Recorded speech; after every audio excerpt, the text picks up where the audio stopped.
Hey guys, welcome back. Thanks for tuning in to Ducks Hockey and More. Today we're going to talk about some general NHL news. We're going to talk about the Chicago Blackhawks. They've won 3 straight. I'm not going to get too deep into it, but 3 straight for Chicago. Senators have won 4 in a row too. Recap of yesterday's game, and then definitely stick around. We're going to talk about the projected number 1 draft pick for next year's draft, Connor Bedard. Stick around.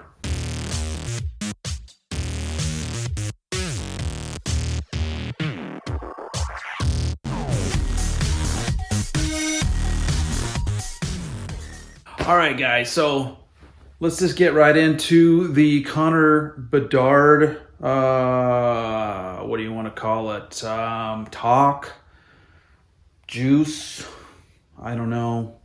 I could probably think of a better word, but Connor Bedard is now currently, I know it's really super early, but a lot of people do this in the NHL and probably in sports in general, but NHL-wise, you always hear about the up-and-coming next year's draft, who's the future of the NHL, who's going to go number 1, who's, this and that. So, hey, listen, this guy's name has been thrown around for quite a while right now. He is definitely, based on his stats and what the NHL analysts and people involved with watching scouts, that kind of thing, that putting all their heads together. And this guy is definitely right now top of the list to go number 1 overall next summer's draft, in the 2023 draft.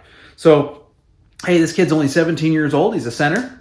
Centers are a very high commodity in the NHL. Every team needs a good centers all the way down, all 4 lines, good centers. You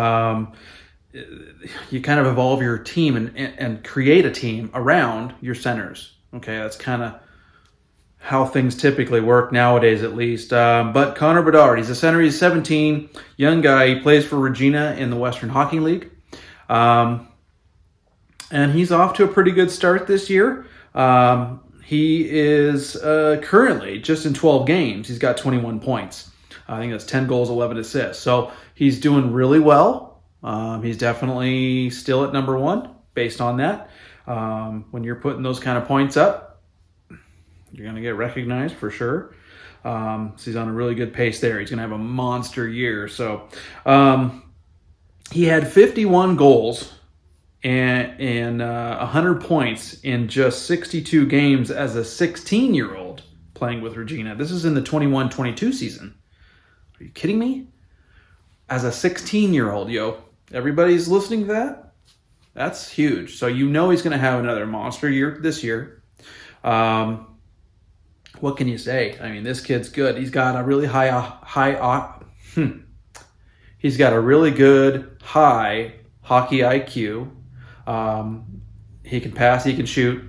One of the things I would have to question, and I got to do a little bit more research on, and is his two-way play. Defensively, getting back, that kind of thing. Obviously, he can put up offensive numbers. That's not an issue, at least at the level he's at currently. But his two-way play, I don't know about too much. But he's 5'10". He's 183 pounds. So he's not a huge guy, and he's probably at 17. He might have a little bit more growth left in him, but he's almost there. So he's not going to get much taller. He can definitely put on more weight. So this is going to be a good kid in the NHL, a good player in the NHL, definitely. Especially as he builds up muscle mass and becomes a bigger player, which we all know that's what teams typically want. They want to see their younger draft players put some muscle on and get bigger and stronger, because if you're too small in the NHL, you're going to get pushed around like crazy. So, I don't know. Here's the big question for me is Connor Bedard's obviously right now making a case for himself to go number 1. Hopefully he maintains that for him. But there are quite a few. Just looking at some of the players and names, and I'm not going to get into them, but there's a good set this coming draft, a very good draft class coming out, and a good top 5 for sure. So even if you didn't get a Connor Bedard number 1, whatever, there's still some really good players in line in this upcoming draft. So, those bottom teams, they get in that draft lottery, they're going to have a good player. No matter what, they're going to get themselves a good player for sure. Who's going to get him? Who do you think is going to get him? Everybody comment below. Tell me what you think. Is it going to be Arizona? Maybe. Is it going to be Chicago? I don't know. They're playing pretty well right now, but that won't last long, I'm sure. San Jose Sharks. They're going to be down on the bottom, it looks like. Anaheim Ducks. Maybe. Things keep going the way they're going, they will. They'll have a good shot at it. Vancouver Canucks. That's a name you didn't expect me to say, right? Vancouver. Are they going to be in the hunt for Connor Bedard? Maybe. I don't know. Right now, those are your 5 teams. They're looking pretty crappy, right? Except for Chicago. Right now, I know Chicago starting the season, they were not expected to do well. They've won 3 in a row.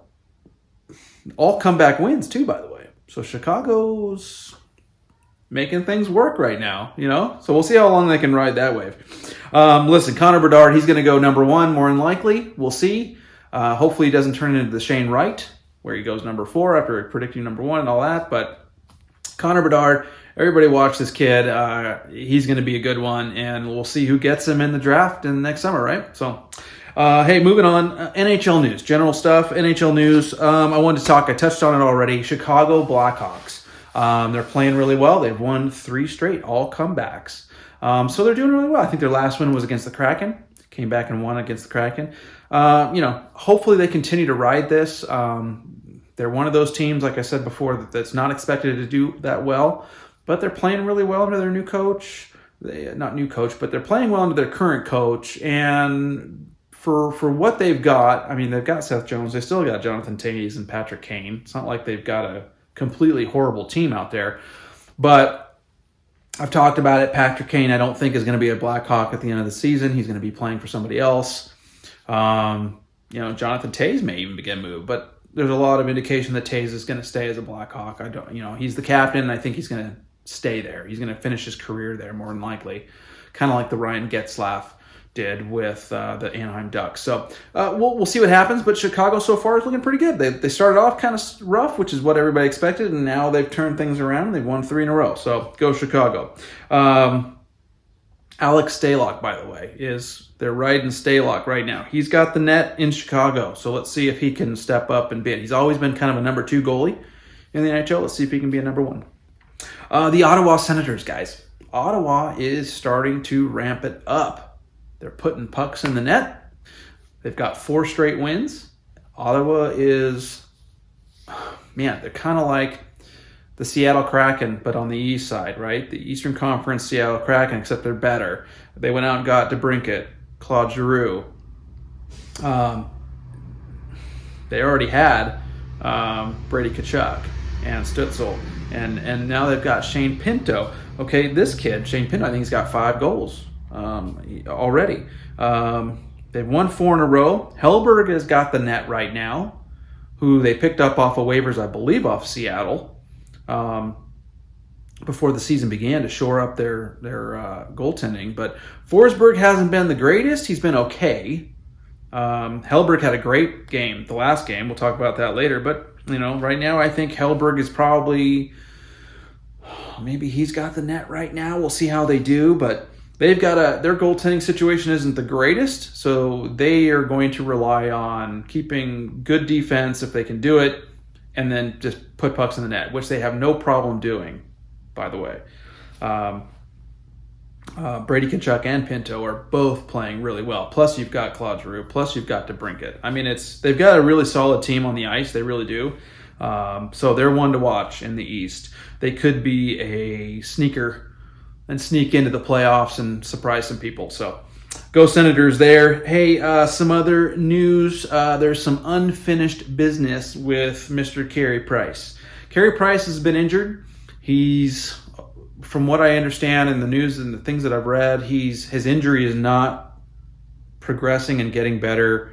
The rehab part of it as fast as he would like and as fast as the team would like. So things are going slow for Carey Price. But he is, 35 years old, and he has basically said, I don't want to retire. I don't want to stop playing. I want to play in the NHL, and again, at some point. So nursing this injury back, and getting healthy and rehabbing is, for goalies specifically, especially lower body stuff. That's rough. I mean, the way those guys move and he's going to want to make sure he's good to go before he tries it, right? And will it be with Montreal? Probably, I would think. But either way, you can tell me what you think on that. Does Montreal hang on to him in hopes that maybe he can come back, or does they let him go and maybe he plays for somebody else? But he does not want to retire, plain and simple. Carey Price wants to play again, so that's one thing to watch. We'll see if he comes around this year or if it's going to be next year. But at his age, he doesn't have that many years playing left. Maybe a couple if he can get healthy. Some injury news. Vancouver put Quinn Hughes on injured reserve. He's got a lower body injury. So Quinn Hughes of the Vancouver Canucks doesn't help them. Last team in the NHL right now without a win. Got Quinn Hughes is on the IR. So Patrick Laine, who got injured in the preseason, he was expected to be out 3 to 4 weeks, which we're not quite there yet. Be towards the end of October, maybe early November before we would expect to see him come back. Initially, is expected to play against the Coyotes. So Laine's back. He's feeling pretty good enough to go hit the ice. So we'll see how that goes. But I think Columbus will benefit greatly from having a healthy Patrick Laine on the ice, playing with Johnny Gaudreau. And that might help them even more to start putting the puck in the net. And maybe they'll start climbing the standings. But obviously everybody's got to stay healthy.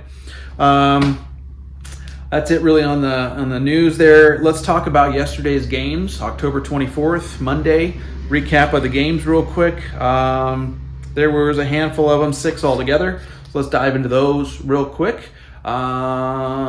Senators and the Stars. So here's another one. We were just talking about the Senators. They beat the Stars. The Stars had not had a regulation loss yet. Well, they do now. The Senators are now 4-2. Stars fall to 4-1-1. Still a good record. Hellberg was in net for the Senators. He had a really good game. 29 saves on 31 shots. Wedgwood was in net for the Stars. He had 28 saves on 32 shots. But Shane Pinto and Brady Tkachuk, they have 5 goals now on the year. So these two, they're doing great, man. Doing great. So the Sens are one to watch. The Washington Capitals and the New Jersey Devils faced off yesterday. Caps beat them 6-3, doubled them up. Caps are now 4-3, and the New Jersey Devils are back to 500. They're 3-3. Lindgren was in net for the Caps, 38 saves on 41 shots. So New Jersey lit him up pretty good. So he had a good game. He basically won it for the Caps, if you will. Just keeping the puck out of the net there. And then Blackwood and Vanacek were in net for New Jersey. Now, they went combined 16 saves on 22 shots. That's not good, yo. That is not good. You don't want your goalies letting in goals like that, okay? So they're going to have to shore that up if New Jersey's going to continue to try to win. They were doing pretty well there. I think they had won 3 straight. But goaltending like that's not going to fly, especially on only 22 shots against. It's horrible. Moving on. Pens and the Oilers. So I think Oilers players or whoever listened to my video yesterday. So if you guys haven't checked out my video on what's going on in Edmonton and the slow start and struggles, what's happening, I talked about it a little bit in my previous video. I think they watched it because holy crap, here they go. The high-flying Penguins, who are playing really well this year, got beat. Oilers beat them 6-3. So Penguins were up in this one 3-1 at one point, and just kind of looking good, same what they've been doing so far this year, right? And the Oilers came storming back. They were not going to have that. Came storming back. I think they scored 4 straight at one point. They ended up winning the game 6-3. The Penguins are now 4-1-1, so that was their first regulation loss. And the Oilers are even at 3-3. Campbell was in net for the Oilers. He had 32 saves on 35 shots. And Tristan Jarry was in net. He had a pretty bad night. He got lit up by Edmonton, though. 41 saves on 47 shots. A lot of that, I think, was penalty. The Oilers were on the power play a lot, so that's probably why you see a huge difference there. But holy crap, that's a lot of shots on goal there. Oilers, I talked about it in the last video. They had depth scoring, people. I talked about how there was a lack of depth scoring. They were relying too much on their big names. Well, guess what? depth scoring came through for them last night, and they got a lot of it. Evander Kane got on the board. They had a number of other players that scored some goals. They did really well, and they had 20 takeaways as well. So they just outplayed the Penguins. After the Penguins got to that lead, the Oilers ramped it up and outplayed them and ended up winning that game. So I think they were listening to me, don't you think? Yeah, I think so. So, hey, listen, next up, Jets and Blues went at it. The Blues were 3-0. Not anymore. First regulation loss for the St. Louis Blues. They are now 3-1. They got shut out by the Jets. Tomas Greiss, 39 saves on 42 shots for the Blues. Jets lit him up pretty good. And Hellebuck had 25 saves on the night, shut him out. And even though there were no power play goals in this game at all, the Jets had, and I think this is why you see such a huge discrepancy in shots, but the Jets had 5 power plays. Even though they didn't score any, they had 5 power plays last night, and so they lit them up pretty good. But 4-0, Jets over the Blues. Next one up. Here's one was going to good kind of the game of the night, if you will. Toronto and the Golden Knights. Ilya Samsonov against Thompson, and Thompson won the duel there. The Knights beat the Leafs 3-1. So, hey. Remember I talked about the Leafs. Everything I talk about when it comes to the Leafs, it's not about scoring. They have the scores out there. It's about goaltending and, defensively, keeping the puck out of the net, and that kind of thing. Samsonov had, 30 saves on 33 shots. And Thompson had 22 saves on 23 shots. So the Leafs Thompson didn't have much to do with only 23 shots against. So Knights go to 5-2. And the Leafs go to 4-3. They fall to 4-3. Still one game above 500. We'll see if they can get back in the win column. The Canes, okay, Carolina. They were in Vancouver last night. Guess what, everybody? Guess what? Everybody guess. Can you guess? Vancouver lost again. Carolina beat them 3-2. Canucks, they're the only team that haven't won a game yet. They are still looking for their first win. 3-2 was the score. So the Carolina Hurricanes, they've been on a road trip this whole time, playing all these Western Conference teams. They are now 4-1-1, and the Canucks fall to 0-5-2. Ouch. This is getting worse and worse for Vancouver. I feel bad for them. But things are getting pretty bad up there in Vancouver. I'm sure the fans, they're already throwing stuff on the ice and walking out before the game ends. And I don't know. I don't even know what to say anymore about it. It's kind of like the Ducks. What do you say? You see how crappy the teams play, and you wonder, you're just like, what the hell? But let's see if they can turn it around at some point. They have to. They've got to. That, or they're going to end up in the race for Connor Bedard, right?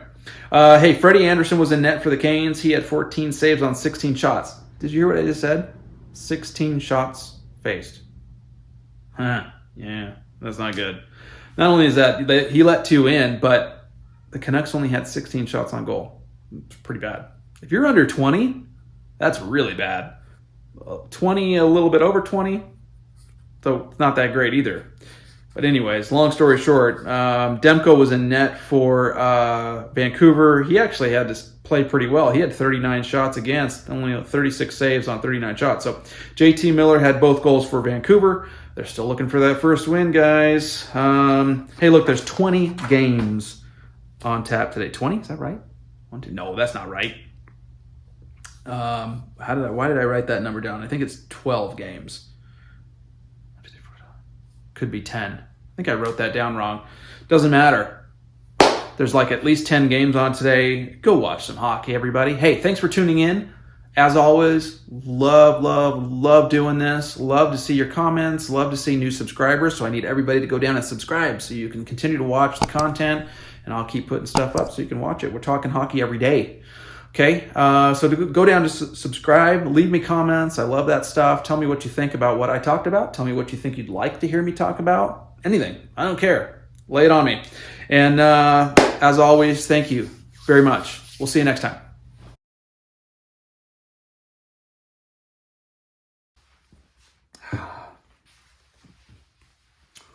Woo.